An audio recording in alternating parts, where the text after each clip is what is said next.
quarrel is not between you and me. The quarrel is between thought and reality. Thought shouts, reality whispers. Arguments try to speak, stacking reasons like bricks to keep the river from flowing. Yet love listens, and in listening the wall dissolves and the river goes on its way, unbothered by our cleverness. What you call a problem with another person is often the echo of your own voice bouncing off the canyon of your mind and mistaking the echo for the other. When love listens, the echo is heard for what it is, your own sound returning to you. And in that moment, the urgency to be right, to win, to secure the final word, falls away like a coat too heavy for spring. The truth is not found by the loudest insistence, but by the quietest attention. Your attention, unhurried, unworried, unarmed, is the doorway through which reality enters and meets itself. Love is that attention. It does not argue, it does not convince. It looks, it feels, it receives, and in the receiving it understands the living music beneath the noise. The world, as you have been taught to handle it, is treated like an opponent to be subdued by logic, but the world is more like a dance partner, and the rhythm will not be bullied into the steps you prefer. You can argue with the drum, or you can listen until your feet move on their own. To understand this is to notice how arguments become the theater in which ego performs its favorite role, the advocate of certainty. Ego adores the courtroom. It brings exhibits, witnesses, and a closing statement sharpened to a point.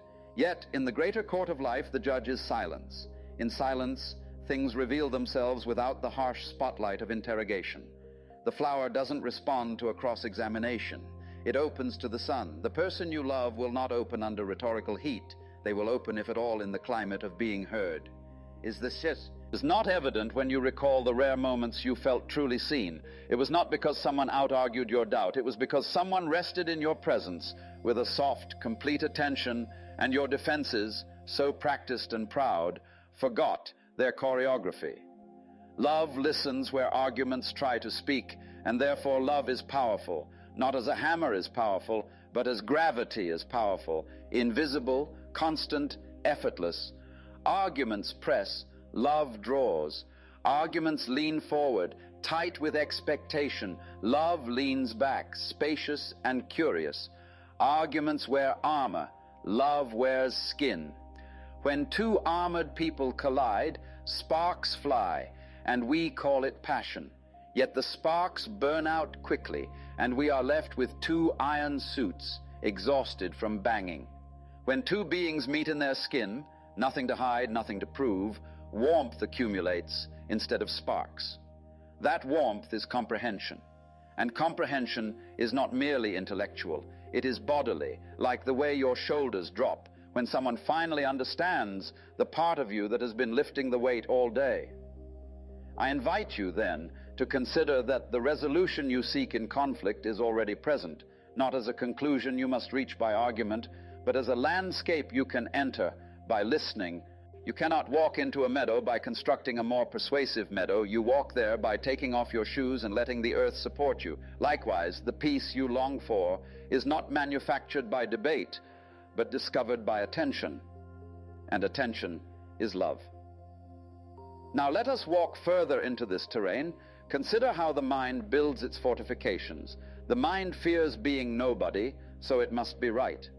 Being right is a mask worn to ensure solidity, a bright badge pinned to vapor. But notice the paradox. The more the mind insists, the more brittle it becomes, like a violin string tightened past its pitch. Tight strings do not sing, they snap. Love loosens the tension just enough to vibrate. In the vibration, music appears, unforced, surprising, alive. Arguments are linear. They move from premise to conclusion as if truth were a train station. Love is circular like a horizon. It doesn't arrive, it surrounds. When you listen without agenda, you are entering the horizon quality of being. You cease to position yourself at the center of a map, and instead you sense that everything is the center from its own view. In that recognition, something miraculous happens. You stop needing to defend your vantage point because you understand it as one among many valid curvatures of the same world. The other person is not wrong, they are elsewhere, and elsewhere is part of the whole. You may ask, not as a tactic, but as a genuine wonder, how does this listening work in the grit of life, where bills are due, children shout, and partners forget to be angels? Listening is not passivity, it is participation without aggression. To listen is to attend to the texture of this instant, which includes your heartbeat, their eyes, the background hum of the refrigerator, the unsaid sentences forming like clouds. It is to feel the rhythm of the situation before you impose a melody upon it. From this felt rhythm, the right words have a way of arising, not rehearsed lines, but fresh speech that fits like rain, fits the ground it touches. Think of the ocean. The surface is forever in argument with the wind, whitecaps clashing, waves correcting waves. Dive a few feet down, and the argument fades. There is a slow, immense listening. In that depth, you discover you are carried. Your arguments are the wind, but your being is the sea. Love listens with the sea within you. And so, when another brings their storm, you need not build a wall. You can offer depth. Walls block storms. Depth absorbs them. Which is more enduring? Let us take a simple example. Suppose a friend lashes out, "You never care." The argumentative mind seizes its brief. "Here are 10 instances proving I care." And perhaps you are correct. Yet correctness offered as counterattack cannot be received. It returns to the sender carrying the same sting. Love listens differently. It hears the music beneath the words, the frightened violin playing a tune of "I feel unseen." So you attend, not to the accusation as fact, but to the pain as presence. You might say, not defensively, but as a mirror, "It sounds like you feel alone with this." Suddenly the weather changes. The storm, seen, spends itself. In that clearing, both can speak more honestly, you about your efforts, your friend about their loneliness. The point is not to capitulate to false claims. The point is to perceive the real claim, which is always emotional before it becomes logical. Attend to the living root, and the argument loses its fuel. This is not a trick. It is a recognition that human beings are process, not product. We do not live as equations. We are melodies unfolding. To listen is to hear a melody in progress without demanding it jump to the chorus.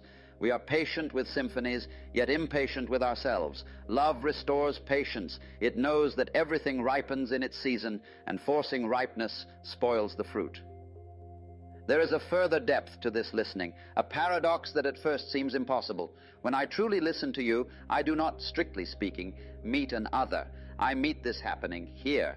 In listening, the boundary line so cherished by the ego grows soft. The sense of being a discrete combatant fades into a sense of being a field through which sensations, words, and meanings arise. In that field, your pain is not alien. It is the weather of the same sky. Try arguing with the sky, it does not care. But when you feel the sky as yourself, then thunder is not an enemy, it is the drum of your own vastness. Listening is the way the sky recognizes its clouds. You will have noticed how arguments crave finality. Case closed. But life refuses to be closed. It moves, expands, molts. To listen is to cooperate with reality's refusal to sit still. Consider the river again. You put your hand in and it has already changed. The one you love has already changed too. To argue with yesterday's version of them is to address a ghost. Listen, and you meet today's river. Now let me offer a practical tilt, because philosophy that cannot wash the dishes is only theater. Begin with the breath, the bi. Wreath is the simplest teacher of listening because it is both yours and not yours. You do not manufacture it, you cooperate with it. Before a difficult conversation, feel the breath as if you were listening with your skin. Widen the chest slightly, relax the jaw, notice the fidgeting mind without chasing it. Then, when the words come, yours or theirs, allow a small pause before you respond. That pause is not absence, it is presence ripening. You are letting meaning fall into place instead of forcing it into formation. This simple courtesy to the moment breaks the habitual chain reaction by which arguments build. In that space, something wiser than your rehearsed defense may step forward. The right word, like a bird, lands only on the branch that will support it. Your pause grows the branch. And what if you are confronted with manipulation or cruelty? Love listens, yes, but listening is not self-abandonment. When you truly attend, you also hear your own boundaries speaking. They do not shout. They ring like a bell. To honor that bell is to honor the same life that flows in the other. You can step back, decline, say no with clarity, untainted by spite, because you are listening to truth, not obeying fear. The beauty of love is that it does not require you to absorb poison to prove your goodness. Love is clean. It can be firm without being hard, clear without being cold. If a situation asks you to leave, listening will tell you so. If a situation asks you to remain, listening will reveal how. Let us bring this listening into the daily choreography of living. In partnership, make of your home a small monastery, not in austerity, but in awareness. Create rituals of hearing, no screens on the table. Tea brewed as if warm attention were an ingredient. Take turns speaking while the other receives without plans. The point is not to suppress disagreement. The point is to cradle it long enough to hatch understanding. If a quarrel arises, as it will, ask not who is correct, but what is seeking to be seen through us. You and your beloved are not opponents. You are a single instrument learning to play harmony on two strings. Harmony does not erase difference. It tunes it.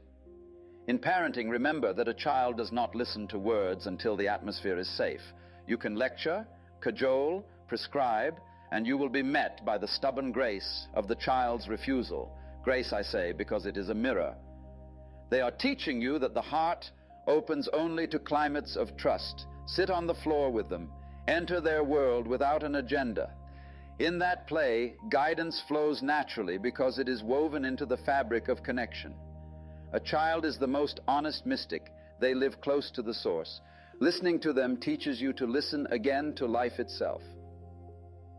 In work, the economy may reward the fastest voice, but reality rewards the truest ear. Meetings collapse into competition because no one is willing to release the performance of competence. Try this.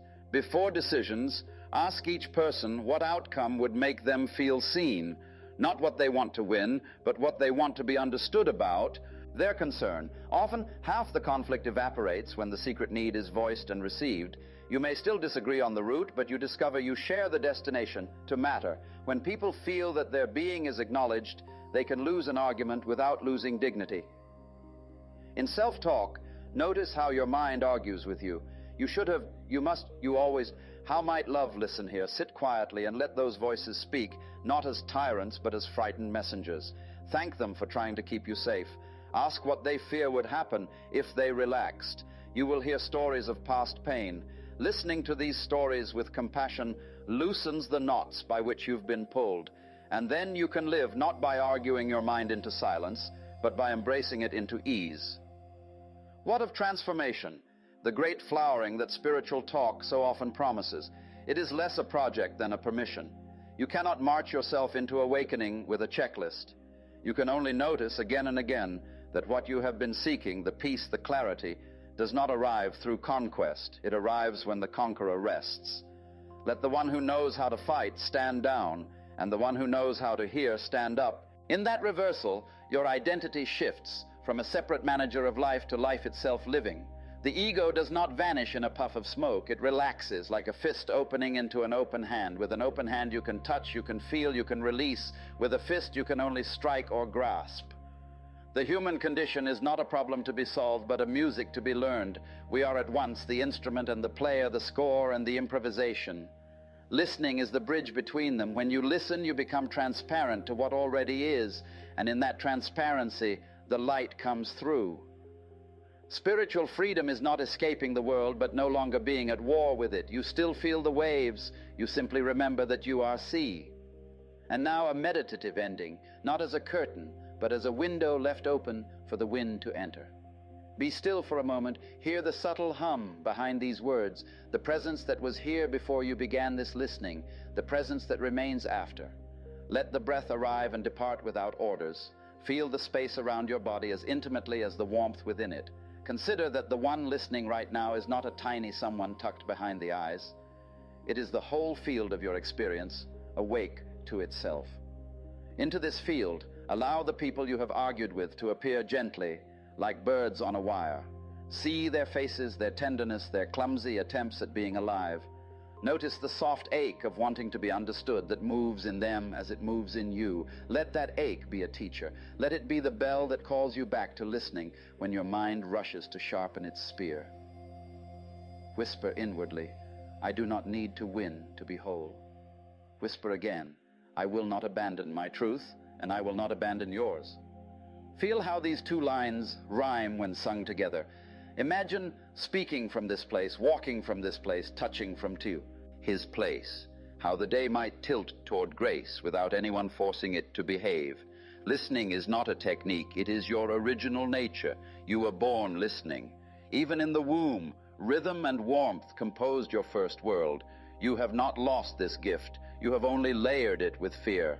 Peel a little back now, not all at once, just enough for light to find a path. And finally, release even these words. Let them return to silence like waves returning to ocean. If there is something to remember, let it be this: love listens where arguments try to speak. When you forget, as you will, may the forgetting be brief and the remembering gentle. When you are tempted to harden, may you hear the sea within you, offering depth instead of armor. And when you meet another on the road of this astonishing life, may your listening be the meadow where both of you can rest, if only for a while, and feel the earth holding you, just as it has always done,